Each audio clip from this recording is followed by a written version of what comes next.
She was dying on a train platform in Montana. The sun had stolen everything, her strength, her hope, her last drop of water. The family who promised her work had vanished, left nothing but a note. 3 words: find your own way. The townspeople watched her suffer. No one moved, no one helped, because the man in the bank window was watching too, and everyone knew what happened to people who crossed him.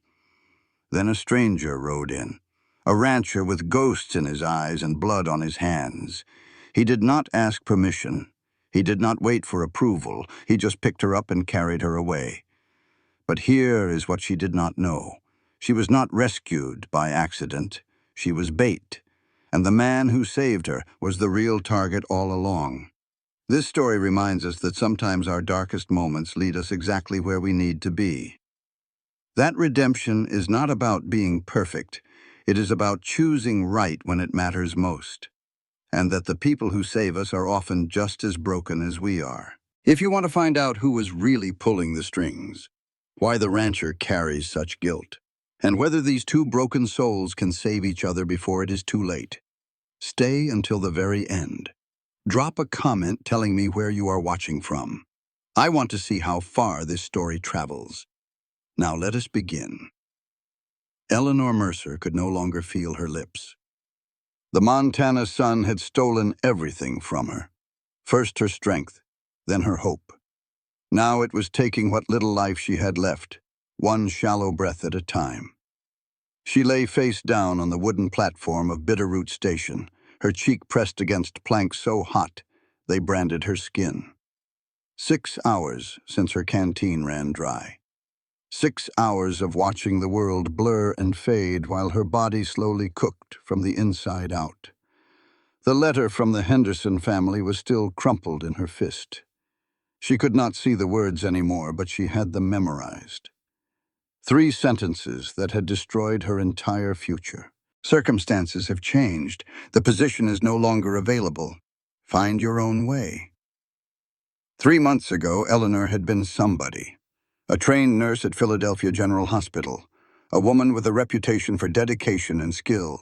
A sister who sent every spare penny home to her 2 younger brothers struggling to keep the family farm from the bank. She had given it all up for the Hendersons. They had written such a fine letter promising good wages and a comfortable position caring for their ailing daughter. They would pay her travel expenses. They would provide room and board. It had seemed like salvation. Instead, they had abandoned her without warning, without explanation, without a single cent for return passage. Now she was dying on a train platform in the middle of nowhere, and not a soul seemed to care. Eleanor tried to move. Her arm trembled but would not obey. She tried to call out, but her throat produced nothing except a dry rasp that hurt worse than silence. Please, she thought, someone, anyone. No one answered. Boots appeared in her vision, heavy worn leather covered in trail dust. She reached out with fingers that felt like they belonged to someone else and caught the man's ankle. Please! The words scraped out of her like broken glass. Water. Henry Jennings, the station master, looked down at her. His face was not cruel. It was terrified. I cannot. His voice cracked on the words. God forgive me, I cannot help you. He pulled away from her grip and stepped back. But before he retreated into the station building, Eleanor saw something that would haunt her later. She saw him glance across the street toward the bank building. Through the dusty window, she could just make out a figure watching. A man in a dark vest with his arms crossed. Waiting. The station master disappeared inside. The door slammed shut. Eleanor let her hand fall back to the burning wood. Around her, she could hear voices. A crowd had gathered, though she could not see them clearly anymore. The world had become shapes and shadows swimming in waves of heat. Someone should help that poor woman. You first. Do you not see Thornton watching from the bank? You know what happened to the Miller family when they crossed him. She is a stranger anyway. Henderson business, not ours. Eleanor wanted to scream at them. She wanted to rage against their cowardice and their fear and their willingness to watch a woman die rather than risk the displeasure of some man she had never met. But her body had nothing left to give. The darkness began creeping in from the edges of her vision. She thought of her brothers back in Philadelphia waiting for money that would never come. She thought of the patients she had cared for and the life she had built, and the dreams she had carried west in her battered carpet bag. "I am sorry," she whispered to no one. "I am so sorry I failed." The crowd shifted. Eleanor heard horses. Someone new arriving. Then a voice cut through the haze. "She is alive. Barely. Somebody get me water. Now." No one moved. "I said, get me water." This voice was different from the others. It did not ask. It did not beg. It commanded. Eleanor felt hands on her shoulders, gentle despite their roughness. She was turned onto her back, and suddenly she was looking up at a man silhouetted against the brutal sky. She could not make out his features, just the shape of him. Broad shoulders, a jaw set hard as stone, eyes that seemed to burn right through her. "Come on, lady. Don't you die on me." Water touched her lips, cool and sweet and more precious than gold. She tried to drink too fast, and the man pulled the canteen back. "Easy. Small sips. Your stomach ain't ready for more than that." She forced herself to slow down. Each tiny swallow was agony and relief at once. "Who?" Her voice was sand and splinters. "Who are you?" "Name is Hollister. Sam Hollister. You were dying. Now you are not." Eleanor tried to push herself up. Her arms gave out immediately, and she would have fallen if he had not caught her. "I do not need." She could not finish the sentence. "Right now, you need water and shade and someone who will not leave you for dead." Sam Hollister's voice was flat without warmth or pity. "I am all three." He lifted her into his arms like she weighed nothing at all. She tried to protest, but her body had abandoned that fight. "I do not know you," she managed. "No, you do not." He carried her toward a wagon at the edge of the platform. "That makes two of us who do not trust easy. We will figure it out." Behind them, Eleanor heard murmurs from the crowd, some shocked, some disapproving, one voice louder than the rest. "Hollister, you damn fool! You know whose territory you just stepped into." Sam did not turn around. He did not acknowledge the warning at all. He just kept walking with Eleanor in his arms like the whole town could burn for all he cared. Across the street, Caleb Thornton watched from the bank window. A voice spoke from the shadows behind him. "Interesting." He took the bait. "You are certain she is the one?" "Philadelphia connection confirmed. She is perfect. And if Hollister does not fall for her?" The shadow voice chuckled, a sound like dry leaves scraping stone. "He already has. He just does not know it yet." The wagon ride lasted 3 hours. Eleanor drifted in and out of consciousness the whole way. Every time she woke, Sam made her drink, small sips, steady, patient as a man tending a sick animal. Somewhere around the halfway point, she came fully alert. The sun had begun its descent, and the brutal heat had eased just enough that she could think. "Where are you taking me?" "My ranch. Got shade and water and a bed that is not a train platform. I cannot impose on you. Lady, you cannot even sit up without falling over." He did not look at her. He kept his eyes on the dusty road ahead. "We can argue about what you cannot do when you can actually do something." She wanted to fight him. Her pride demanded it, but her body demanded rest, and her body was winning. Why? The question escaped before she could stop it. "Why help me?" The station master said no one would. "Jennings is a coward. That is his business." Sam was quiet for a long moment. Then he spoke again, and his voice had changed. Harder somehow, and emptier. 5 years ago, I let someone die because I was too stubborn to help. I will not make that mistake again." Eleanor wanted to ask more. Who had died? What had happened? Why did this stranger carry such weight in his voice? But exhaustion pulled her back under before she could form the words. The last thing she saw was Sam Hollister's profile against the setting sun, hard and closed and carrying pain like a second skin. She did not know it yet, but she was looking at a man who thought he murdered his own brother. The ranch house appeared as the sky turned purple and gold. Eleanor was barely conscious when Sam lifted her from the wagon and carried her inside. A black man met them at the door, tall and scarred with the bearing of a soldier.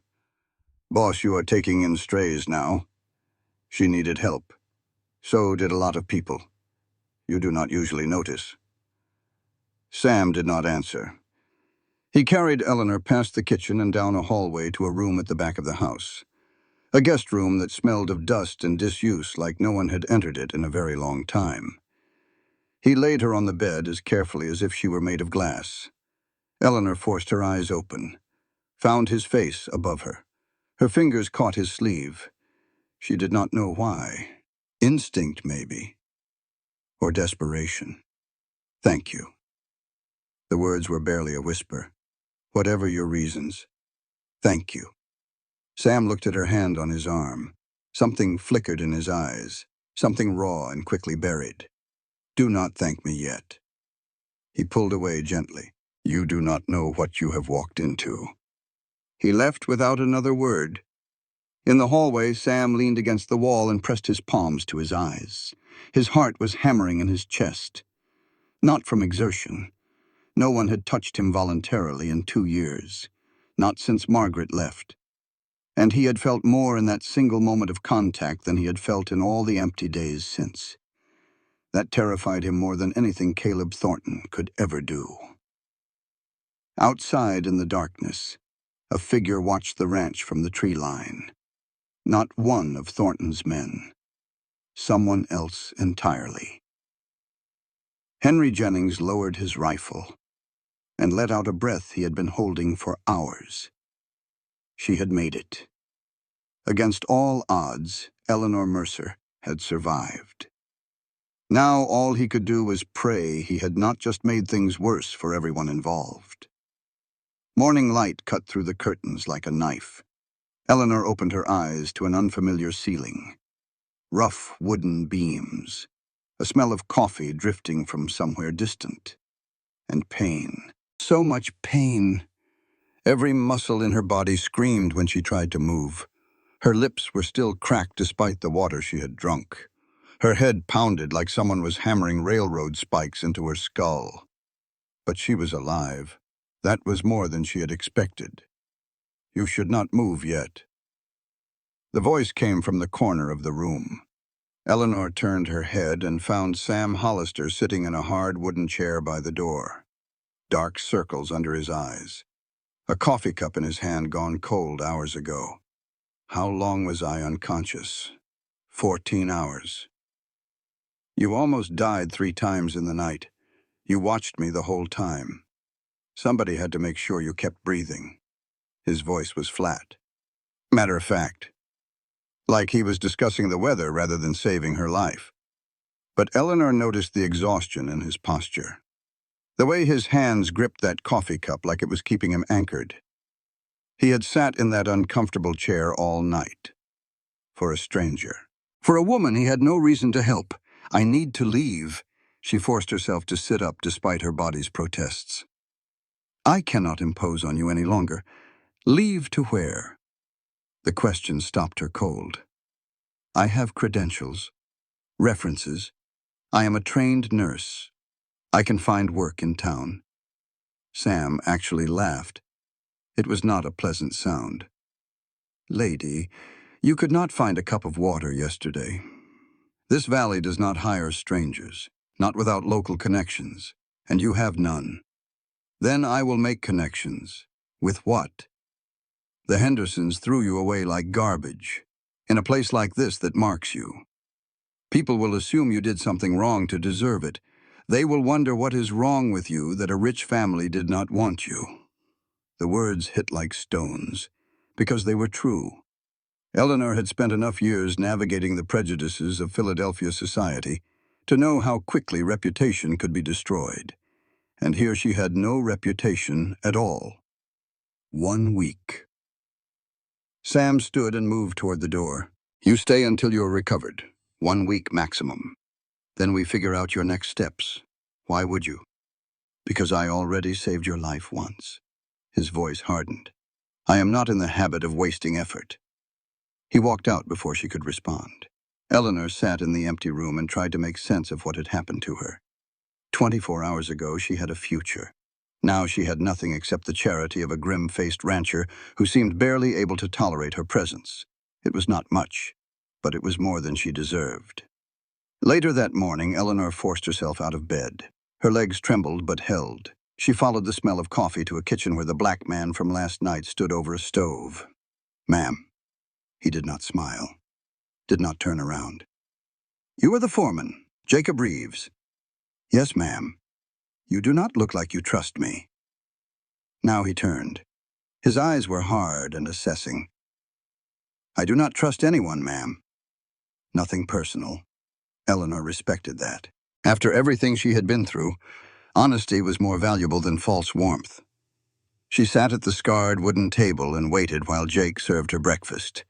Simple fare, eggs and biscuits and coffee strong enough to strip paint. "I have seen men die from heat in the war." Jake finally spoke as she ate. "Seen others survive, too. And what makes the difference? Stubbornness, mostly."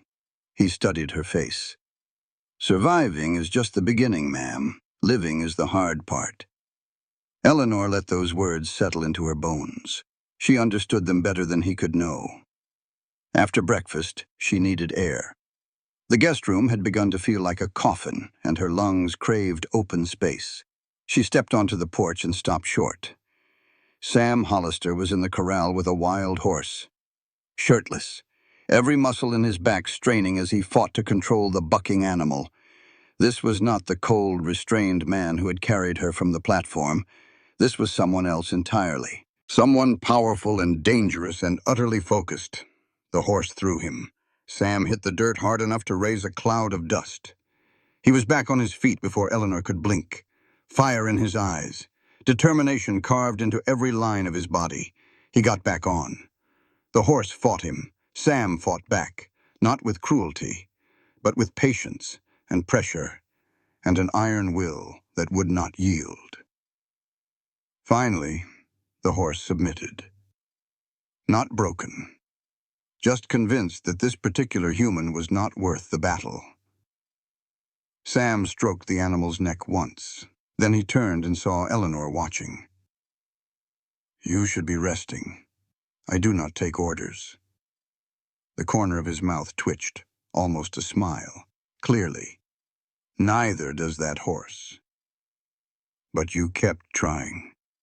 Because giving up is easy. He walked toward the fence where she stood.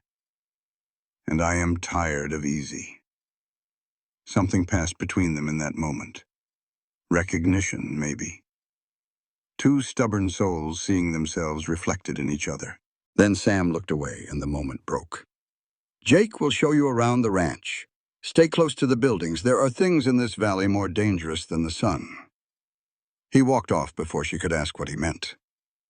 That evening, Eleanor returned to her room to rest. Her body had demanded tribute for the morning's exertion, and she could barely keep her eyes open.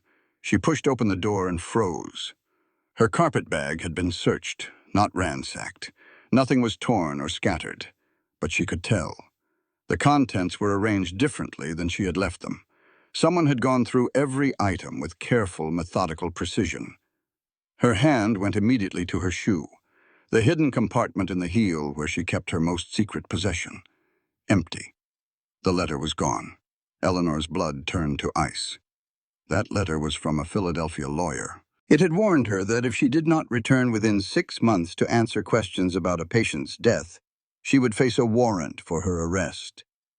Someone in this house knew who she really was. Someone was working for whoever wanted to destroy her. She found Sam in his study, a small room lined with books and smelling of leather and whiskey. He stood by the window looking at an old photograph.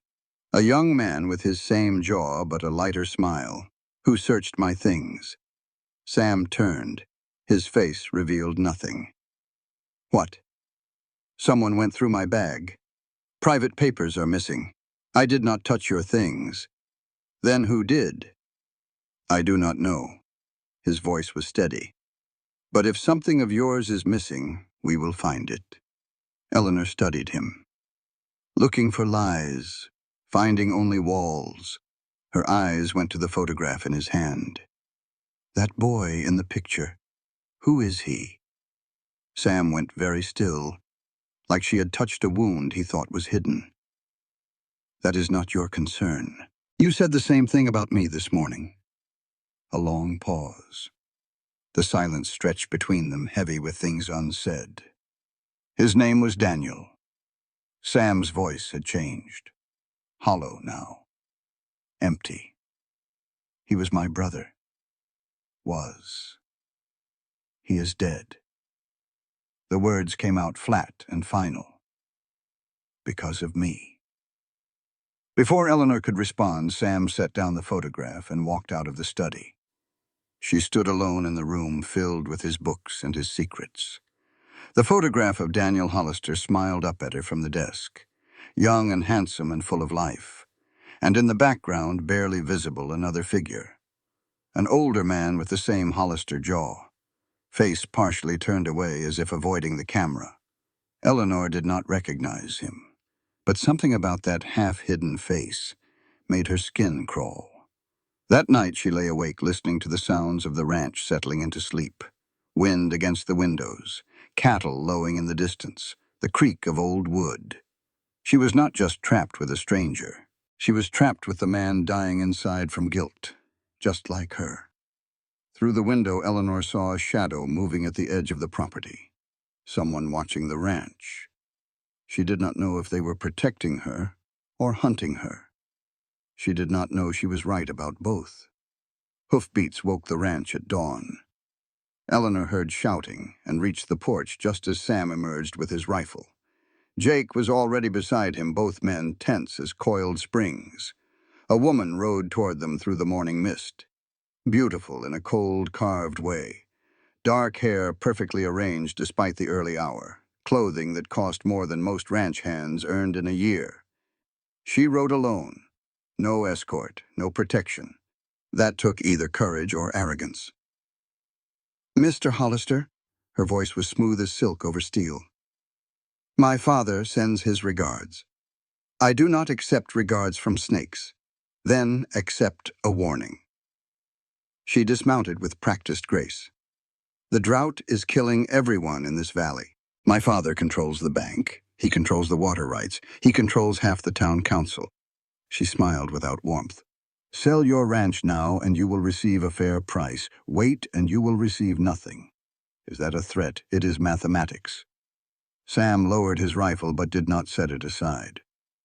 Tell your father I am not selling. Not today, not ever. This land belonged to my family before Thornton even knew Montana existed. The woman's eyes found Eleanor standing in the doorway. Ah, you must be the stray everyone is talking about.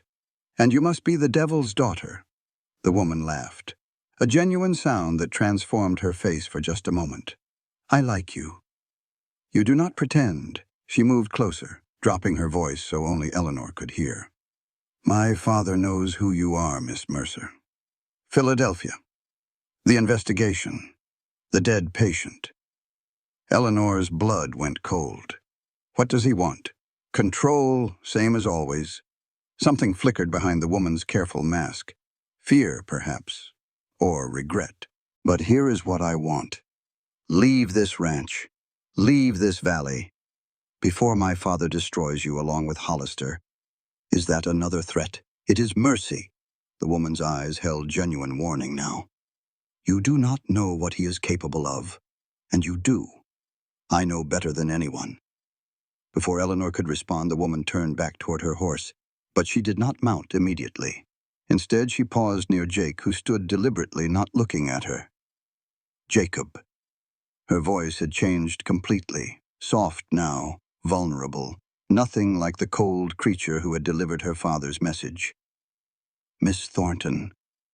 Jake's voice was ice, professional and distant.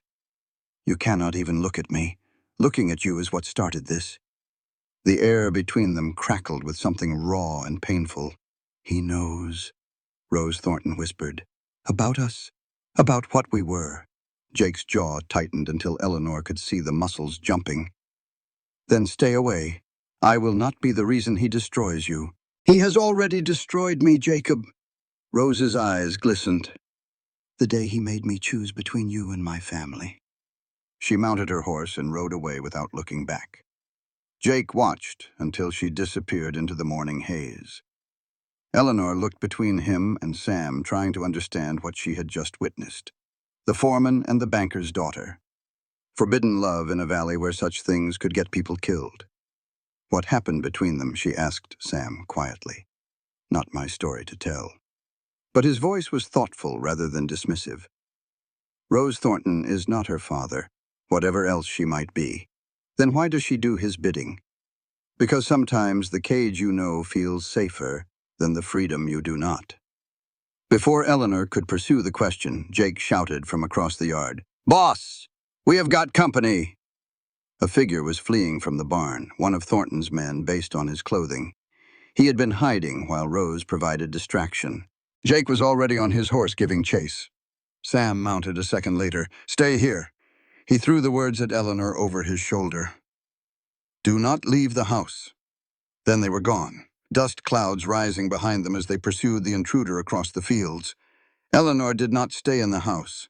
She ran to the barn and found what the man had been doing before Jake spotted him. A loose board in one of the stalls, a hiding place that had been disturbed. Whatever he had been looking for, he had not found it. But he had left something behind. A folded paper lay in the dirt where he had dropped it in his haste to escape. Eleanor picked it up and unfolded it with trembling fingers.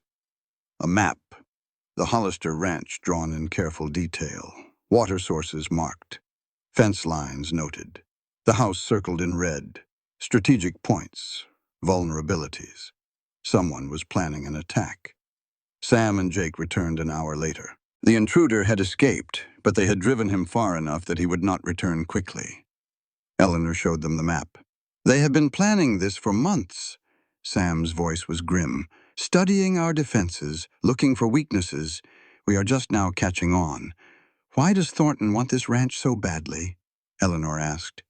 "There must be other land in the valley, not like this." Sam spread the map on the kitchen table. "My grandfather secured the water rights 50 years ago. Best access in the territory. Whoever controls this ranch controls the water supply for half the valley. And during a drought that is power over life and death." Eleanor stared at the map, at the red circle around the house where she had slept, where she had begun to feel almost safe. She had walked into the middle of a war.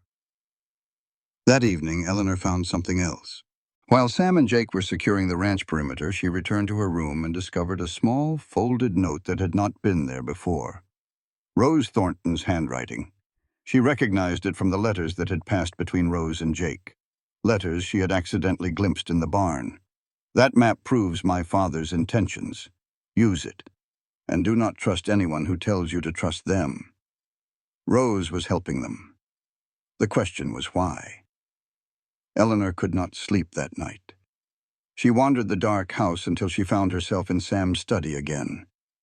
The photograph of Daniel was still on the desk. She picked it up and studied it more closely. The young man was clearly Sam's brother. Same strong jaw, same intense eyes. But Daniel had an openness that Sam lacked. A lightness that suggested he had not yet learned how cruel the world could be. And there in the background, the other figure she had noticed before. Older than Daniel. Same Hollister features. Face turned away from the camera like he did not want to be seen. Something about him nagged at Eleanor, like a word on the tip of her tongue that would not come. She set down the photograph and noticed something else. A family Bible on the shelf. She pulled it down and opened to the pages where births and deaths were recorded. Samuel David Hollister, born 1855. Daniel James Hollister, born 1860, died 1882. And there, another entry she had not expected. Marcus William Hollister, born 1832, died 1877, Sam's uncle, dead 10 years. But the handwriting recording Marcus' death was different from the other entries, shakier. like it had been added later by someone who was not used to the task. Eleanor closed the Bible slowly. Something was very wrong here. A sound outside made her freeze. Footsteps on gravel, someone approaching the house. She pressed herself against the wall beside the window and peered out. A figure was sliding something under the door to her guest room. A note, perhaps. Then the figure retreated into the darkness. Eleanor waited until they were gone before moving.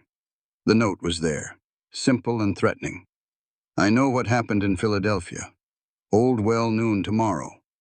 Alone. If you tell Hollister, the whole town will know by sunset. No signature. Someone in this valley knew everything about her. And tomorrow, she would find out who. The old well stood half a mile from town, abandoned years ago when the water turned bad. Eleanor arrived at noon exactly. The sun beat down mercilessly, but she barely noticed. Her attention was fixed on the figure sitting on the crumbling stone rim. An old man. Gray hair that might once have been distinguished. Bloodshot eyes. Hands that trembled with the particular shake of long-term drink. She knew him.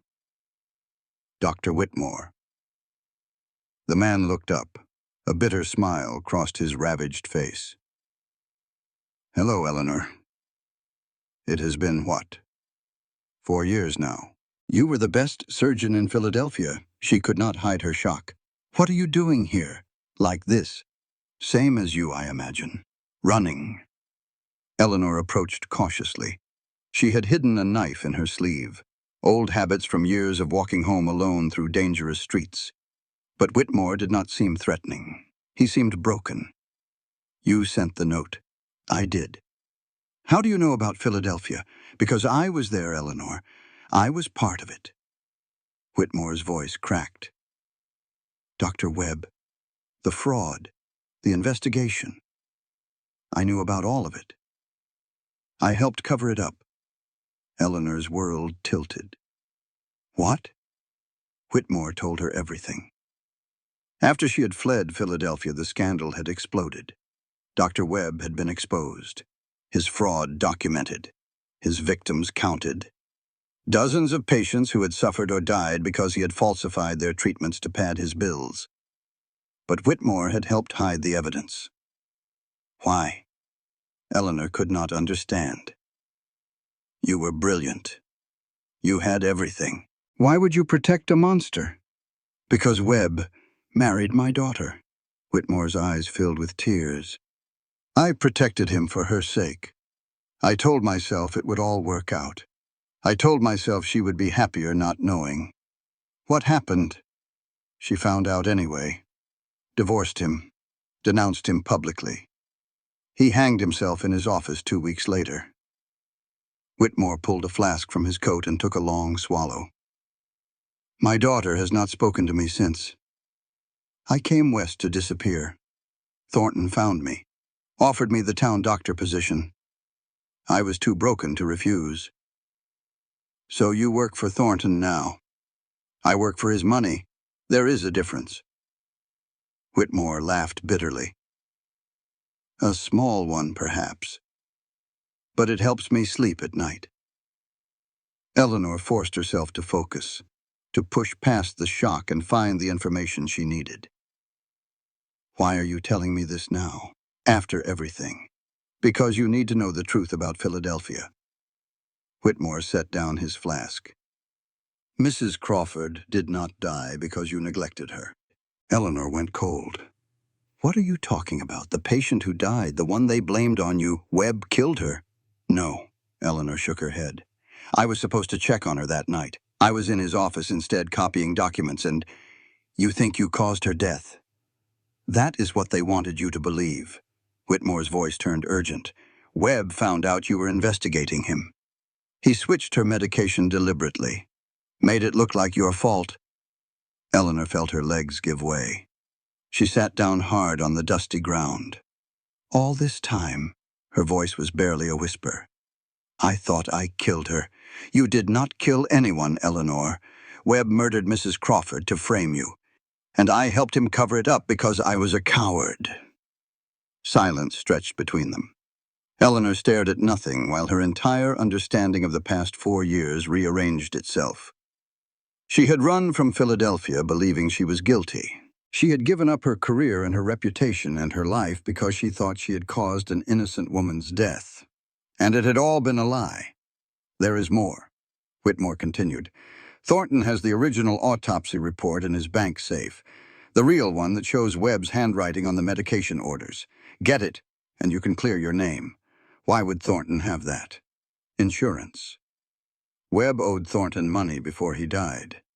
The evidence was part of the payment. Whitmore coughed, a deep, wet sound that spoke of sick lungs. Get that document and you are free, Eleanor.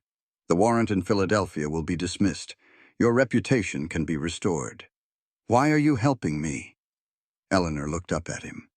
Thornton will kill you if he finds out. I am dying anyway. Consumption. 6 months, maybe less.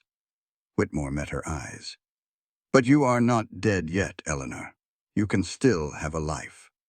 Eleanor stood slowly. Her mind was reeling, but one thing had become crystal clear. She was going to get that document, whatever it took. She found Sam in the barn that evening. He was working on tack that did not need repair. The kind of busy work a man did when he did not want to think. There is evidence in Thornton's bank, evidence that can clear my name. Sam did not look up. And you want to steal it. I want to take back what is mine. He set down the bridle he had been holding. His jaw was tight. No. No. Now he looked at her. His eyes were hard. I lost my brother because I tried to be a hero. I am not risking anyone else for some document that might not even be there. This is not about being a hero. Eleanor stepped closer. This is about justice. Justice. Sam laughed, but there was no humor in it. Justice is what rich men call it when they win. The rest of us just call it surviving. Eleanor felt anger rising in her chest. You are not protecting me. You are protecting yourself. What? You're not afraid of me getting hurt. You are afraid of caring that I got hurt. She moved until she was right in front of him.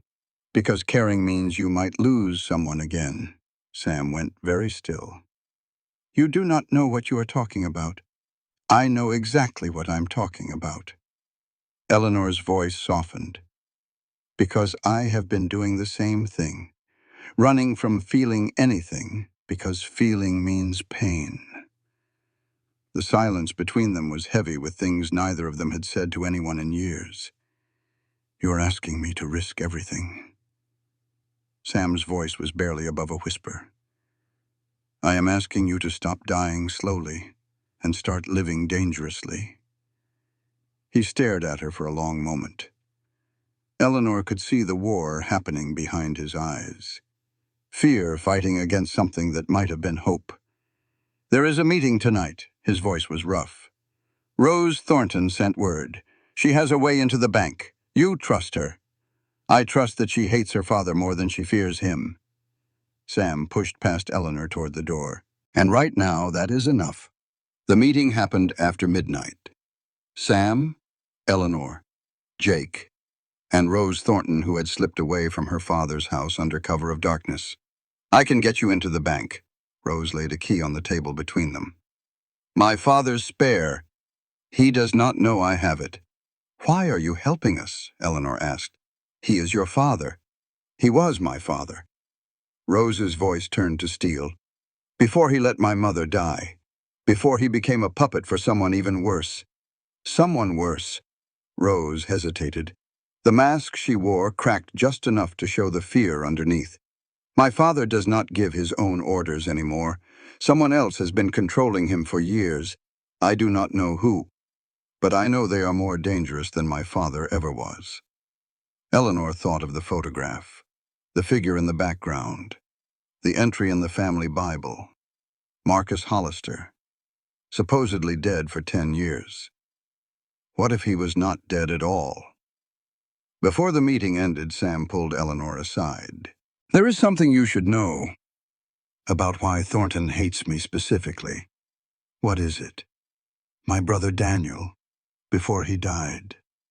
Sam closed his eyes like the words caused him physical pain. He was having an affair with Thornton's wife. Sam told her everything that night.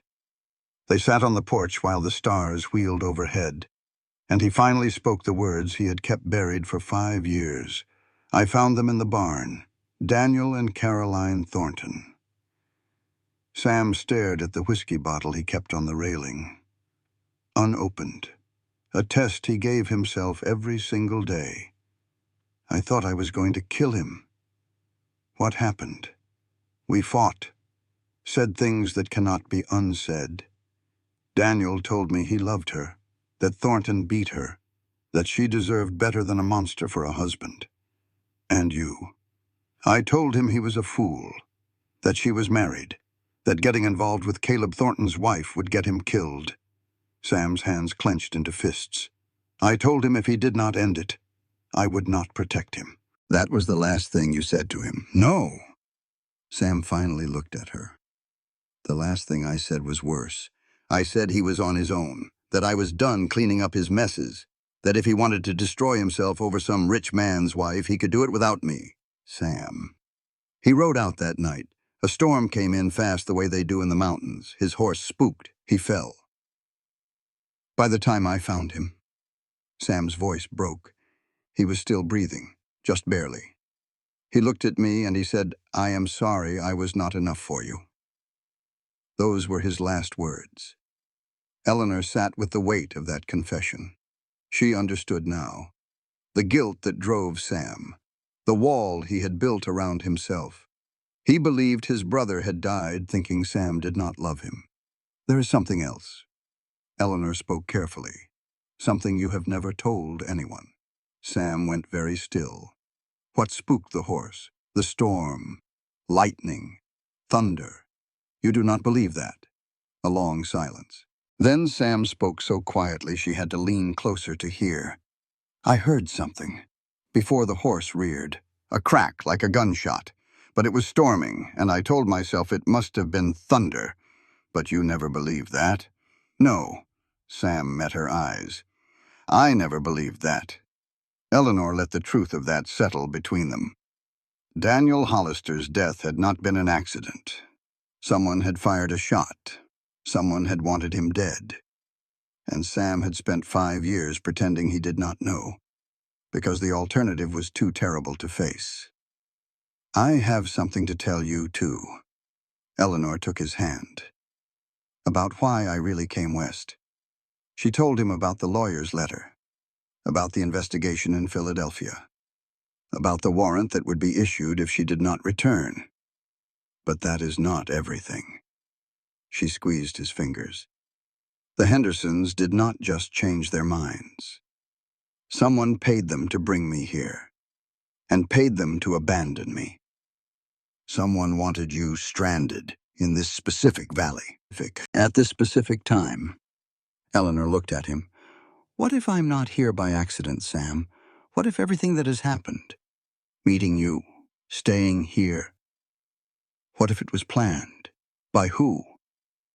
I do not know, but whoever it is, they want both of us destroyed. Sam stared at her. The weight of what she was saying crashed against the weight of his own secrets. We are being played. His voice was flat. Both of us. Yes. Then we stopped playing by their rules. He reached for the whiskey bottle. His hand hovered over it for a long moment. Then he set it back down, unopened. Every day I do not open this, I tell myself it is strength. What is it really? Fear. That if I start, I will not stop. That the only thing keeping me alive is the promise that I will feel nothing if I just hold on long enough. Eleanor took his hand again. I have been holding on to guilt like it was oxygen. Like letting go would kill me. But I think holding on is what is actually killing us. So what do we do? I do not know. She leaned against him, felt him stiffen and then slowly relax. But I am tired of doing it alone. They sat together as the night grew cold around them, not kissing, not even looking at each other. Just two broken people refusing to let go. Across the valley in a darkened room, Caleb Thornton stood before his dead wife's portrait. He is going to find out, Caroline, about what I let happen.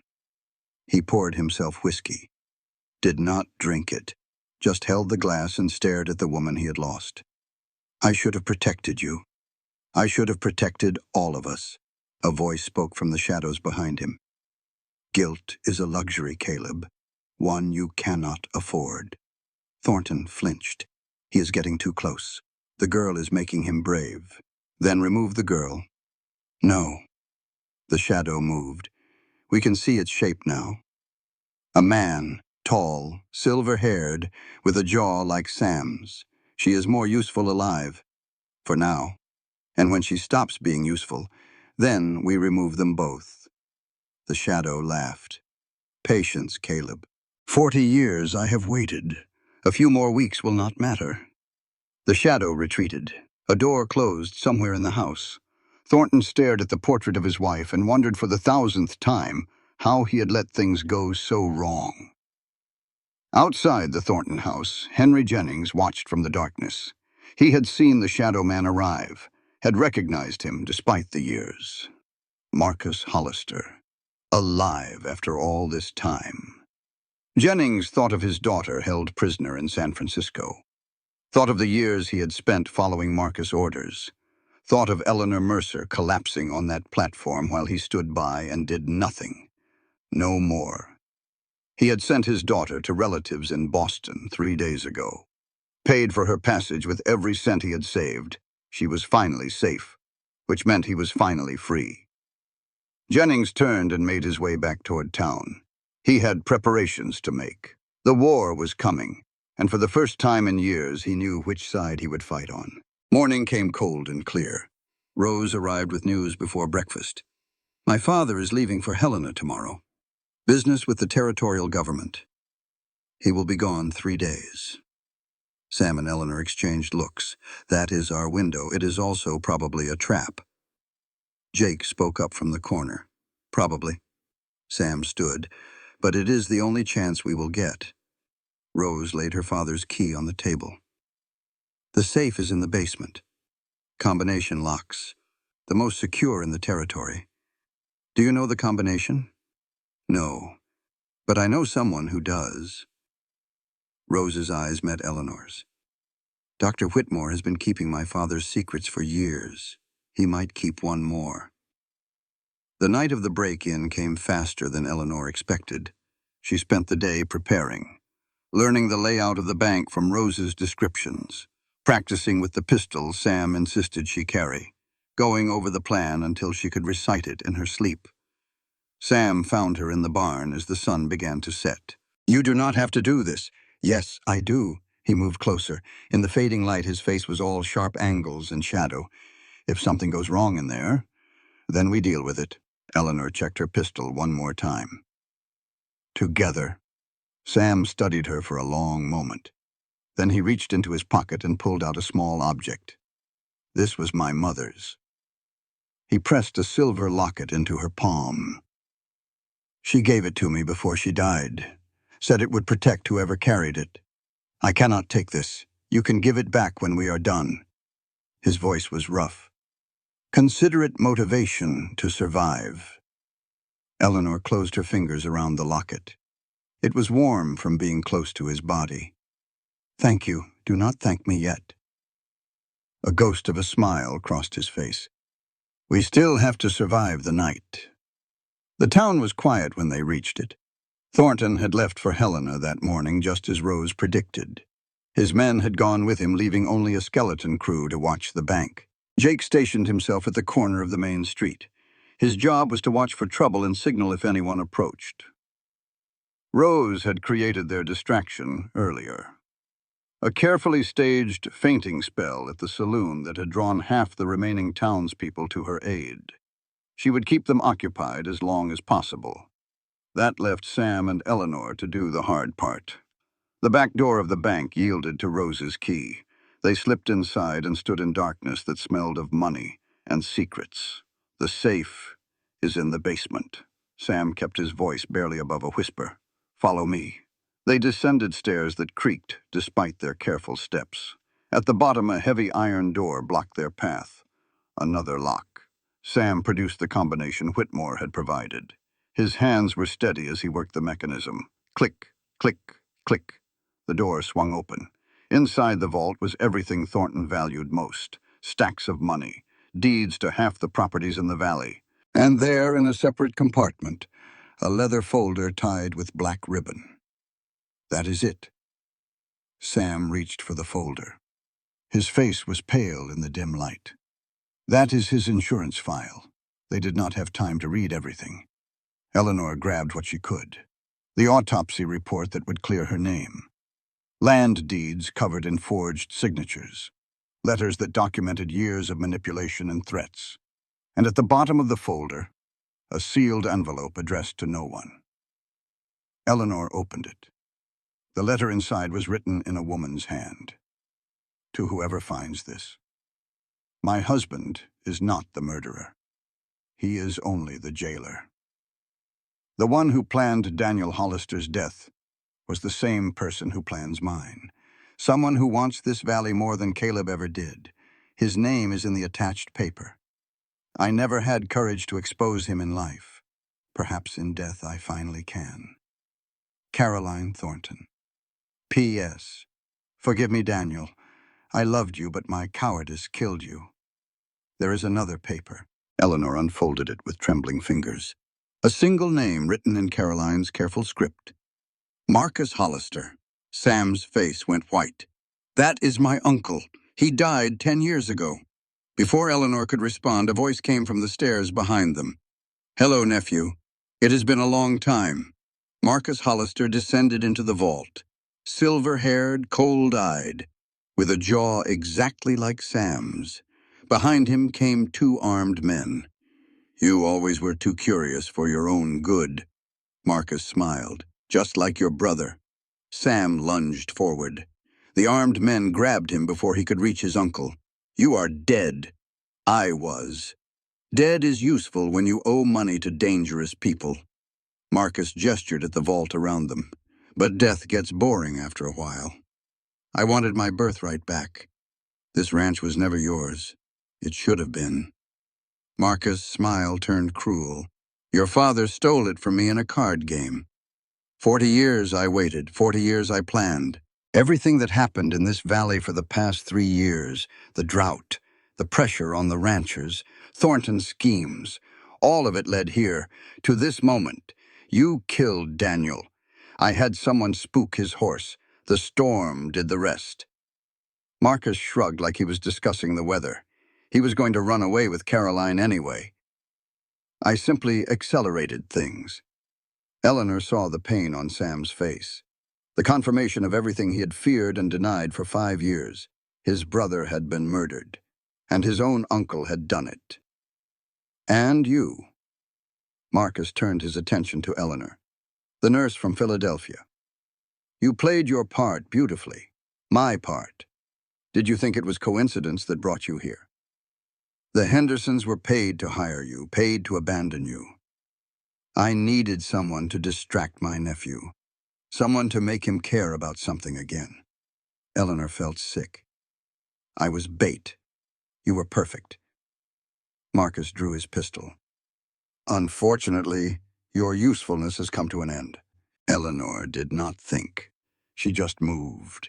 The knife she had hidden in her sleeve found the nearest guard's arm before anyone could react. He screamed and dropped Sam. Sam grabbed the fallen man's gun. Fired.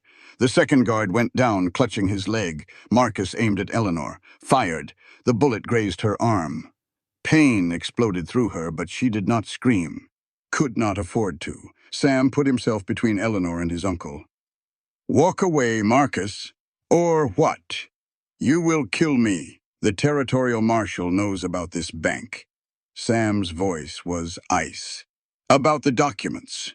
About you. If we do not walk out of here tonight, he will know exactly where to look. Marcus hesitated. You are bluffing. Try me. The moment stretched. Eleanor could feel blood running down her arm, could feel her heart hammering against her ribs. Then Marcus backed toward the stairs. This is not over, Samuel. No, it is not. Marcus disappeared. His remaining guard limped after him. Sam turned to Eleanor immediately. "You are hit. It is nothing, Eleanor. Sam." She gripped his arm with her uninjured hand. "We have what we came for. We need to go." They grabbed the documents and ran. Jake was waiting with horses outside town. His face showed relief when he saw them both alive. Rose pulled away from him long enough to check Eleanor's wound. "It is shallow. She will live." "What happened in there?" Jake demanded. "My uncle is alive." Sam's voice was hollow. "And he killed my brother." Silence fell over the group. Eleanor looked at the leather folder in her hands. Inside was everything they needed to destroy Marcus Hollister. "What do we do now?" Rose asked. Eleanor met Sam's eyes. "We burn his empire to the ground." Marcus did not wait for them to make the first move. By dawn, his men were hunting them. 4 riders spotted heading toward the ranch, armed and furious. "We cannot stay here." Jake had already saddled the horses. "They will burn this place to the ground. Then we do not let them catch us." Sam helped Eleanor mount despite her injured arm. "We know these hills better than anyone Marcus can hire." They rode hard into the mountains, Sam leading them through passes and canyons that did not appear on any map. Behind them, the riders followed, closing the gap with every mile. "We cannot outrun them," Rose shouted over the thunder of hooves. "We do not have to outrun them." Sam veered toward a narrow canyon. "We just have to outlast them." The canyon walls rose steep on either side. Good for defense, but also good for traps. They rounded a corner and found themselves facing a dead end. Sam cursed. "We are surrounded." Jake's hand went to his gun. "They have us cornered." The riders appeared at the canyon entrance.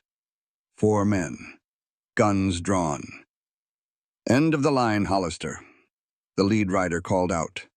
"Hand over the documents and maybe we let you live." Sam looked at Eleanor, at Jake, at Rose. "I will not let them hurt you." "Sam." A gunshot echoed through the canyon, but it did not come from Marcus's men.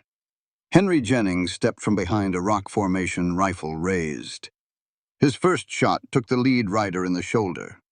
"This way. Now!" The remaining riders hesitated. Jennings had the high ground, and he clearly knew how to use it. "Move!" Jennings shouted. They moved. Jennings led them through a hidden passage in the canyon wall, a natural tunnel that wound through the rock. "How did you know about this?" Sam demanded as they ran. "Because I have been mapping every escape route in this valley for 2 years. Jennings' face was grim, waiting for the day I could use them. They emerged on the other side of the mountain. The horses were gone, but they were alive. "Jennings, let me explain." The station master held up his hands. "Marcus took my daughter 2 years ago, held her in San Francisco as insurance for my cooperation. Every time I wanted to help someone." He looked at Eleanor. His men were watching. "If I stepped out of line, my girl paid the price, and now I sent her to relatives in Boston last week. She is finally safe." Jennings straightened. "Which means I am finally free to help you destroy the man who took everything from me." Sam studied him for a long moment. Then he nodded. "Welcome to the fight." They split up to throw off the pursuit. Jake took Rose to an old cabin he knew in the hills. Jennings led the remaining riders on a false trail that would take them miles in the wrong direction. Sam and Eleanor found shelter in a cave as night fell. Her arm throbbed, but the bleeding had stopped. Rose had bandaged it well. He planned everything. Eleanor stared at the darkness outside. "Even me coming here, even us meeting, does that change anything?" "I do not know." She looked at him. "Does it?" Sam moved closer, close enough that she could feel the warmth of his body. "He wanted to use you to destroy me. Instead, you made me want to live again." His voice shook with things he had kept buried for years.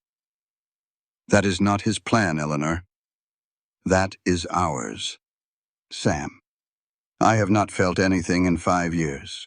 I told myself I did not deserve to." He pressed his forehead against hers. "But you made me feel anyway, And I am done fighting it." She kissed him, not desperate, not frantic, slow and deep and full of everything they had been too afraid to say. When they pulled apart, both were breathing hard. That was not in anyone's plan. Eleanor whispered, "No." Sam almost smiled. That was just us. They held each other through the cold night. Not sleeping, just being together. "Whatever happens tomorrow," Eleanor said as dawn began to lighten the sky, "I do not regret any of it, neither do I. Sam, yeah, do not die. Same to you." They regrouped at the ranch the next morning. Jennings had lost the pursuit. Jake and Rose had made it to safety. "The territorial marshal comes through town in 3 days. Sam spread the documents on the table. "We give him everything. Marcus, the conspiracy, the murder.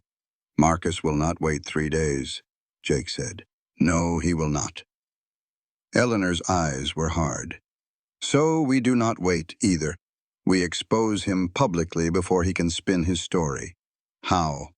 "Town meeting tonight. Everyone will be there to discuss the drought." Eleanor looked at Sam, including Thornton. "We give this town a choice between the truth and the lies they have been swallowing for years." Sam studied her face. The determination there, the fire. "You are magnificent when you are angry. Remember that the next time you argue with me, I plan to." The town hall was packed. Every rancher in Bitterroot Valley had come, every merchant, every family struggling through the drought. They filled the benches and lined the walls and spilled out onto the street. Sam entered with Eleanor at his side, Jake and Rose behind them. Whispers followed them like a wake. "Hollister is here, with that woman, and Thornton's daughter. What is she doing with them?" They took seats in the front row, waiting. The meeting had barely begun when the doors crashed open. Marcus Hollister walked in like he owned the place, confident, charming, very much alive. Beside him, Caleb Thornton looked like a man walking to his own execution. "Ladies and gentlemen," Marcus raised his voice to carry through the hall, "my nephew has been spreading lies about me. Allow me to set the record straight." He produced documents, forged evidence claiming Sam had burned the bank to destroy his debts, a fake warrant accusing Eleanor of murder in Philadelphia. The crowd shifted, hostile murmurs rising. Sam stood. "That warrant is forged, and half of you know it." He pulled out the real documents, the land deeds with Marcus's handwriting dated years after his supposed death, the autopsy report proving Eleanor's innocence, the letters documenting years of manipulation. "My uncle faked his death 10 years ago." Sam held up Caroline's letter. "He has been controlling this town through Thornton ever since, and he murdered my brother Daniel to do it." The crowd erupted. All eyes turned to Caleb Thornton. Marcus spoke sharply. "Caleb, tell them they are lying." Thornton did not respond. "Caleb." The banker stood frozen, sweat on his brow, eyes moving from Marcus to the crowd to his daughter standing with Jake. For a moment, something shifted in his face, like a man waking from a long nightmare. "My wife." His voice cracked. "My wife died because I was too much of a coward to protect her." Caleb shut up. "But I did not kill Daniel Hollister." Thornton's voice rose. "Marcus did. And I have been his prisoner ever since." The crowd exploded into chaos. Marcus saw his control slipping, his face twisted with rage. "You ungrateful traitor!" He drew his pistol, not aimed at Sam, aimed at Rose. "If I cannot have this valley, neither can you." Jake moved without thinking, threw himself in front of Rose. The bullet hit him in the shoulder. He went down hard. Rose screamed. Sam tackled Marcus. They crashed to the floor, fighting for the gun. Eleanor ran to Jake.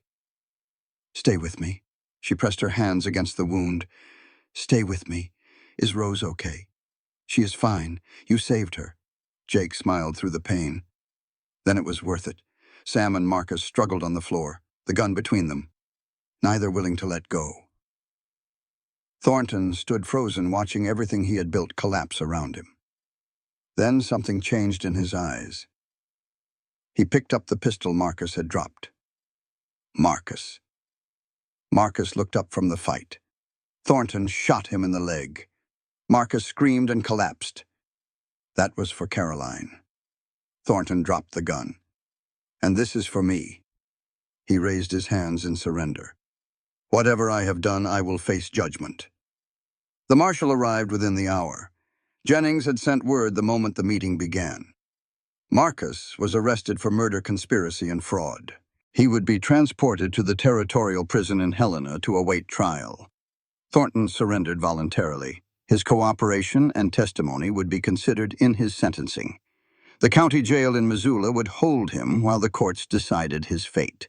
Jake was wounded, but Dr. Whitmore said he would recover fully. And Eleanor stood in the chaos covered in blood that was not her own and finally understood. She did not have to be perfect to be redeemed. She just had to choose right when it mattered. Sam found her outside the hall as the night grew quiet. It is over. Is it? Marcus is finished. Thornton is cooperating. The documents will clear your name. Eleanor looked at him, at the man who had pulled her from death and shown her how to live again. And what about us? Sam took her hand. That is just beginning. 3 months passed. The drought broke with autumn rains that turned the valley green again. The Hollister Ranch had been rebuilt. New barn, repaired fences, healthy cattle grazing in pastures that no longer baked under relentless sun. Eleanor stood on the porch reading a letter that had arrived with the Morning Post. Dear Miss Mercer, all charges have been dismissed. The autopsy report clearly establishes Dr. Webb's responsibility for Mrs. Crawford's death. Your position at Philadelphia General remains open. We would be honored to welcome you back. She read it twice, then a third time. Good news. Sam appeared beside her. She had not heard him approach. 3 months together, and she still could not predict when he would appear. The best. She handed him the letter. I can go home. Sam read it. His face revealed nothing. That is wonderful, Eleanor. You deserve this. Do I? Of course. He returned the letter. When are you leaving? The question hung between them. Eleanor spent the day walking through town. Through the life she had built in this valley, she never meant to call home. She visited Whitmore's clinic, found him inside treating a patient, sober for the first time in years, still dying from the consumption that would take him within months, but useful until the end. Staying helps. He told her when she explained about the letter. Redemption is not about erasing the past. It is about what you do with what is left. She found Jake and Rose in the town square. Rose was visibly pregnant now. Jake's arm had healed, though it would always carry the scar. Family is not blood, Jake said when she asked for advice. It is the people who choose you. She found Sam at Daniel's grave. He had placed the unopened whiskey bottle against the headstone, a gift for the brother he could finally mourn. You are not drinking it. No. He looked up at her. I am leaving it for him. He always said I was too stubborn to share. Eleanor smiled. Then she took a breath. I need to talk to you. They walked back to the ranch together. Sam led her to the barn where he had been repairing tack that did not need repairing. You are hiding from me. I am busy. You are hiding. Why? Because I do not want to be the reason you stay. What? You have a life in Philadelphia, a career, everything you lost. His voice was rough. Here you would have what? A broken rancher in the middle of nowhere. Is that what you think you are? It is what I know I am. Eleanor grabbed his face in both hands. Do you remember what you said that first night? That you had not felt anything in 5 years? Yes. I had not felt home my entire life, not in Philadelphia, not anywhere. Her eyes filled with tears. Until here. Until you. Eleanor, I am not staying because you asked. I am staying because this is where I belong. This ranch, this town, these people, you. You deserve better. I deserve to choose. And I choose this. I choose you. Sam stared at her. You are sure? I have never been more sure of anything. He reached into his pocket, pulled out a ring, simple silver with a small stone that caught the light. This was my grandmother's. I have been carrying it for a month. Too scared to ask. Sam. Eleanor Mercer. You came here dying and made me want to live. You fought my demons alongside your own. You saved my ranch and my town and my soul. His voice shook. Will you stay forever? Will you marry me? Eleanor looked at the ring, at the man holding it, at the home she had never expected to find. Yes. Sam slid the ring on her finger. He kissed her, and neither of them had ever felt more alive. That night, Eleanor wrote to Philadelphia. Dear Board of Directors, thank you for your generous offer. However, I have found a new position and a new life here in Montana. I wish you all well. Respectfully, Eleanor Mercer. Soon to be Eleanor Hollister. She sealed the letter with a smile. The wedding happened on a Saturday in late October. The ranch was transformed, wildflowers gathered from the hills, white ribbons tied to fence posts. Every family in the valley present to witness.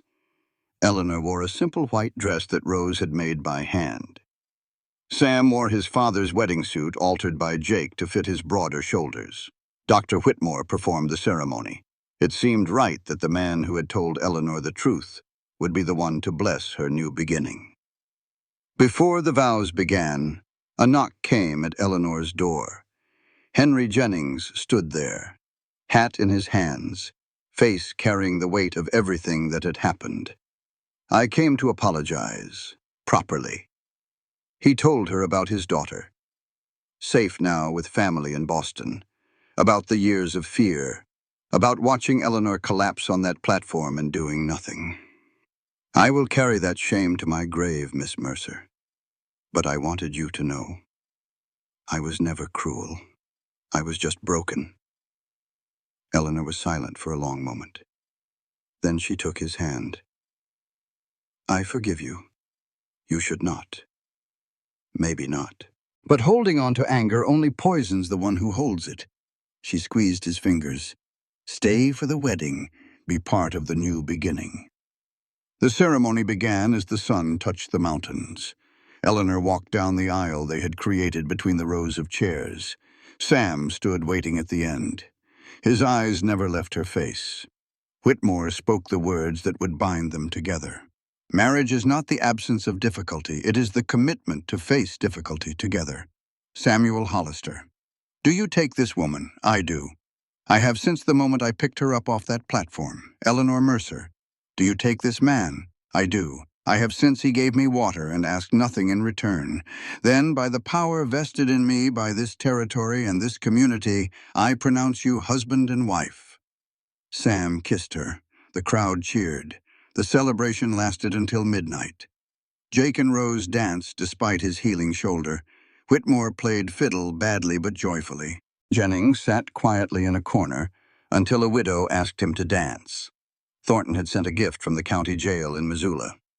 The original land deeds properly documented. A note that said, I cannot undo what I did, but I can return what was always yours. Marcus was already in the territorial prison in Helena. He would spend years there paying for his crimes. Sam did not think about him. Not today. Long after the guests left, Sam and Eleanor sat on the porch together. The same porch where she had first seen him fighting his demons. The same porch where the whiskey bottle used to live. Where is the bottle? Poured it out. At Daniel's grave. When? The day I decided to propose. He took her hand. I did not need it anymore. How long has it been? 412 days. I am proud of you. I am proud of us. 1 year later. Eleanor stood on the platform at Bitterroot Station. The same platform where she had nearly died. But now she was not alone. Sam stood beside her. Their infant daughter in his arms, Jake and Rose behind them. Whitmore still alive against all odds. Jennings, half the town. A train pulled in. A young woman stepped off, dirty, exhausted, clutching a letter that had promised work. She looked around, lost, scared, alone. Eleanor stepped forward. "Do you need help?" The woman looked up, surprised that anyone cared. "I do not know where to go. The family that hired me, they abandoned you." Eleanor nodded. "I know. It happened to me, too." "What did you do?" Eleanor smiled. "I found people who did not abandon." She extended her hand. "Come with me. You are safe now." The woman took her hand. Eleanor led her toward the wagon, toward the ranch, toward the life she had never expected to find.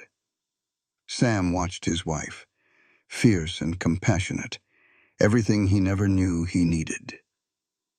"You keep collecting strays. I learn from the best." He kissed her. The baby laughed. And as the wagon rolled toward Hollister Ranch, the sun set over Bitterroot Valley. Warm, golden, full of promise. Eleanor Mercer had come to Montana looking for a job. She found something worth more than money could measure. A home, a purpose, a love strong enough to survive fire. She had been left to die under a burning sun. Instead, she learned how to live.